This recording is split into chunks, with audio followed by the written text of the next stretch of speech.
ओम नमः शिवाय। श्री शिवाय नमस्तुभ्यम। हर हर महादेव।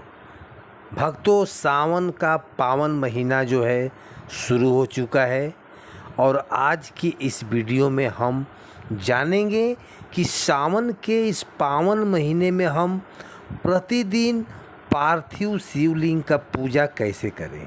यानी सावन के महीने की सबसे सरल पूजा विधि आज के इस वीडियो में हम आपके साथ शेयर करेंगे।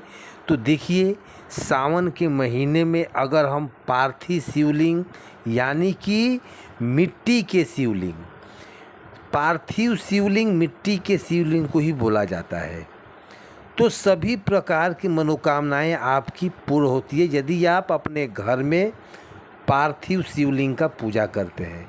अति शीघ्र आपकी मनोकामनाएं पूर्ण हो जाती है। इसके लिए हमें ज़्यादा कुछ भी नहीं करना है। हमें एक गमला लेना है। आप किसी भी पेड़ का गमला ले सकते हैं। यानी आपको खाली गमला जो है मिट्टी से भर रखते हैं, तुलसी के पेड़ को छोड़ करके बाकी कोई भी गमला आप ले सकते हैं। कहने का मतलब है कि आपको मिट्टी का जो है गमला जो है, तुलसी का गमला मत लेना, क्योंकि शिव जी को तुलसी अर्पित नहीं किया जाता है, तो इसलिए तुलसी का गमला मत लेना। बाकी अब चाहे जो कोई भी गमला हो आप उसे ले सकते हैं। पूजा आपको अच्छे से समझ में आ जाए इसलिए मैंने खाली गमले को मिट्टी से भर लिया है। आप चाहें तो मिट्टी के खाली गमले को भर लीजिए, या तो फिर आप मिट्टी जो है किसी पेड़ के लगे हुए गमले को भी ले सकते हैं। यहाँ पर हमें क्या करना है, गमले में जो मिट्टी है उसी से हम शिवलिंग बनाएंगे। मिट्टी से हमें छोटी सी पिंडी बनानी है। इसी को शिवलिंग का स्वरूप मान के हम पूजा करेंगे। ये ज़रूरी नहीं कि आप शिवलिंग बनाएं, आप एक छोटी सी पिंडी बना लें और उसी को शिवलिंग मान लीजिए। दोस्तों, मैं यहाँ आपको एक बात बताना चाहूँगा कि आप ये मत संकोच करिएगा कि एक छोटी सी पिंडी बना दिया तो वह शिवलिंग बन जाएगा। आपने देखा होगा रास्ते पे जो पत्थर पड़े होते हैं उसे हम उठाकर किसी मंदिर में रख देंगे तो लोग उसको शिवलिंग मांगकर पूजा करने लगते हैं, जल भी चढ़ाते हैं और उसका फल भी उनको मिलता है। तो कहने का मतलब यह है कि आपको श्रद्धा अंदर से होना चाहिए।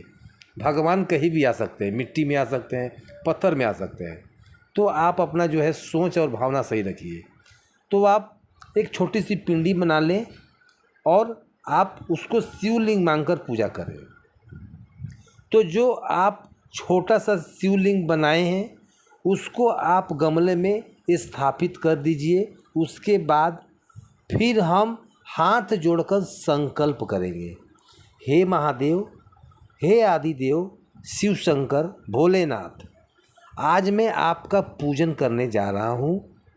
यदि आप लेडीज़ हैं तो पूजन करने जा रही हूँ, और जेंट्स है तो करने जा रहा हूँ। बोलिए, आप मेरी पूजा को स्वीकार करें और कोई भी कमी रह जाती है तो मुझे कृपया क्षमा करें प्रभु। इस तरह से हम संकल्प करने के बाद फिर पूजा शुरू करेंगे। तो सबसे पहले हम जल चढ़ाएंगे, उसके बाद कच्चा दूध चढ़ाएंगे और फिर से हम जल चढ़ाएंगे। 3 बार हमें अभिषेक करना होता है। फिर हम देसी घी या फिर तिल के तेल का दीपक भी जलाएंगे। इसके बाद देखिए, स्नान हमने जो करा दिया शिवलिंग को, तो अभिषेक हमने जो कर दिया, उसके बाद हम वस्त्र समर्पित करेंगे शिवलिंग को। तो वस्त्र के रूप में छोटे से कलावा या फिर कोई अस्त्र टुकड़ा हो आपको जो बाज़ार में मिलती है पूजा का, तो वो आप ले सकते हैं और उसी को आप महादेव जी के शिवलिंग पर समर्पित कर दीजिए। क्योंकि रोज़ाना हमें पूजा करनी है तो छोटे से कलावे का टुकड़ा भी ले सकते हैं उससे भी महादेव जी खुश हो जाएंगे, बशर्ते आपके मन में श्रद्धा और भाव होना चाहिए। उसके बाद हम चंदन से तिलक लेंगे। चंदन का सफ़ेद या पीला कोई भी आप तिलक ले सकते हैं करने के लिए। तिलक के ऊपर हम अक्षत यानी चावल समर्पित करेंगे। उसके बाद हमें बेलपत्र समर्पित करना है। देखिए, शिव जी के जो पूजा हम जो करते हैं तो उसमें बेलपत्र बहुत चढ़ाया जाता है और यह ज़रूरी भी होता है। महादेव को खुश करने के लिए बेलपत्र सबसे पहले चढ़ाया जाता है। तो बेलपत्र ले लें, बेलपत्र का बहुत ही महत्व होता है। तो आप बेलपत्र ज़रूर समर्पित करिएगा, जितना हो सके उतना बेलपत्र ज़रूर समर्पित करिए। ज़्यादा ना हो सके तो चाहे एक ही बेलपत्र समर्पित करें, लेकिन बेलपत्र ज़रूर समर्पित करिए।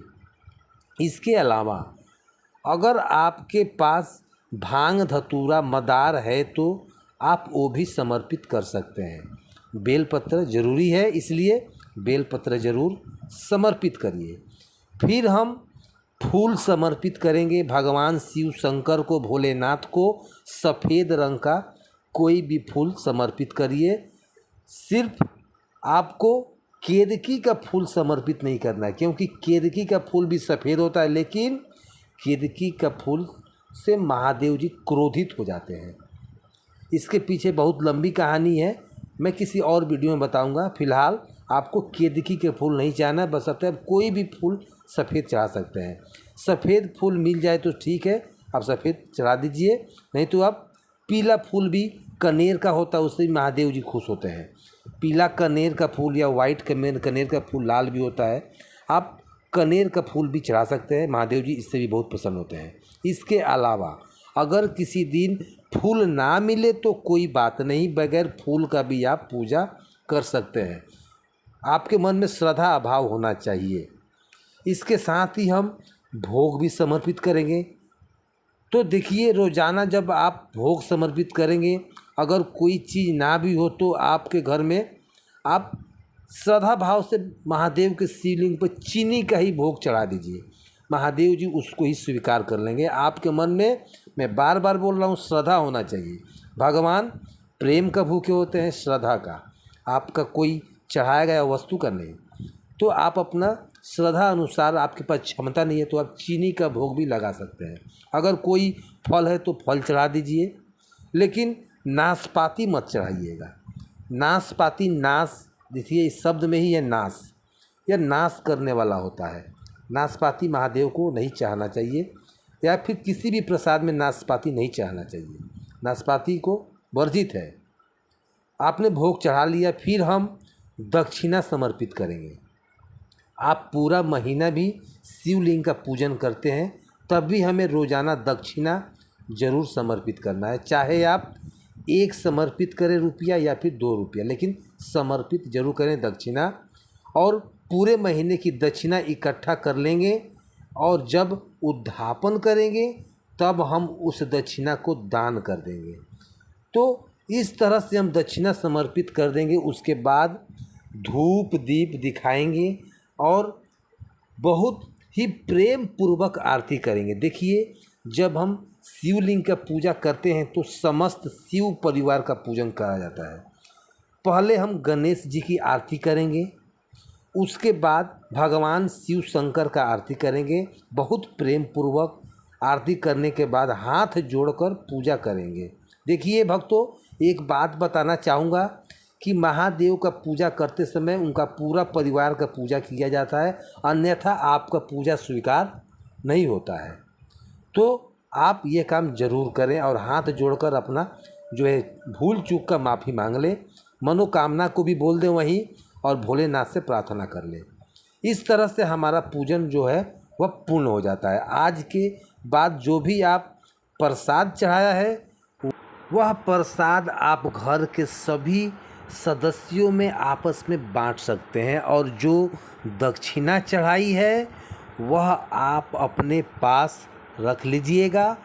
अगर आप किसी सोमवार के दिन पूजा करने जा रहे हैं तो दक्षिणा को साथ में लेकर जाइए, और उसको अगर आप 1 महीने तक पूजा कर रहे हैं तो फिर दक्षिणा रख लीजिएगा और इकट्ठा उसे दान कर दीजिए, गरीबों में जिसको ज़रूरतमंद है उसको। उसके बाद जब दीपक जो है शांत हो जाएगा तो हम जल लेंगे और शिवलिंग को हम यहीं पर विसर्जित भी कर देंगे। ध्यान से सुनिए, शिवलिंग को विसर्जित करने के लिए हमें किसी गंगा में नहीं जाना पड़ेगा। हम शिवलिंग को उसी गमले में पानी भरकर वहीं विसर्जित भी कर देंगे। तो शिवलिंग आप जैसे ही आपका दिया हुआ शांत हो जाएगा, उसके बाद साथ ही साथ विसर्जित भी कर दीजिएगा। इस तरह से हमारे शिवलिंग का विसर्जन भी हो जाता है। अगले दिन फिर से हमें इसी गमले में शिवलिंग बना के, यानी छोटी सी पिंडी बना करके भगवान शिव शंकर का पूजन करना है। आप चाहें तो जो शिवलिंग पर अपने बेलपत्र चढ़ाए हैं, अगर आपको अब बेलपत्र ना मिले तो इन्हीं बेलपत्र को धागे जो है आप किसी पानी से धो दीजिए, आप दोबारा चढ़ा सकते हैं। अगर आपको दूसरे बेलपत्र मिल जाए तो अच्छी बात है, आप उसको चढ़ाइए। बेलपत्र आप चाहें तो अगले दिन जब आप पूजा करेंगे तो गमले को थोड़ा साफ करके तो किसी दूसरे गमले में भी रख सकते हैं, ताकि इसकी खाद जो है बन जाए, या फिर आप इसी को आप छोड़ सकते हैं, वो आपकी मर्ज़ी है। तो इस तरह से हम सावन के महीने में रोज़ाना शिवलिंग का पूजन कर सकते हैं। भगवान शिव शंकर को, भोलेनाथ को कहा जाता है, वो इतने भोले हैं, इतना भोले भंडारी हैं कि बहुत ही जल्दी प्रसन्न हो जाते हैं और थोड़ी सी पूजा में ही आपको प्रसाद के रूप में आपको मनोकामना को पूरी कर देते हैं। तो इस वर्ष आप भी सावन के महीने में पार्थिव शिवलिंग का पूजन करिए, क्योंकि शास्त्रों के अनुसार पार्थिव शिवलिंग का पूजन करना सबसे ज़्यादा पुण्यदायी फल जो है आपको पाना जाता है। आपको यह सरल विधि कैसी लगी कमेंट करके ज़रूर बताएं, और आप इस वीडियो को यदि पसंद आया हो तो हमारे चैनल को सब्सक्राइब अवश्य करें और कमेंट में श्री शिवाय नमस्तुभ्यम, हर हर महादेव, ओम नमः शिवाय जरूर लिखें। भक्तों, आज की जानकारी यहीं समाप्त होती है। कल हम फिर मिलेंगे किसी नई जानकारी के साथ। तब तक आप खुश रहिए, आबाद रहिए, सावन में महादेव जी को याद करिए। धन्यवाद।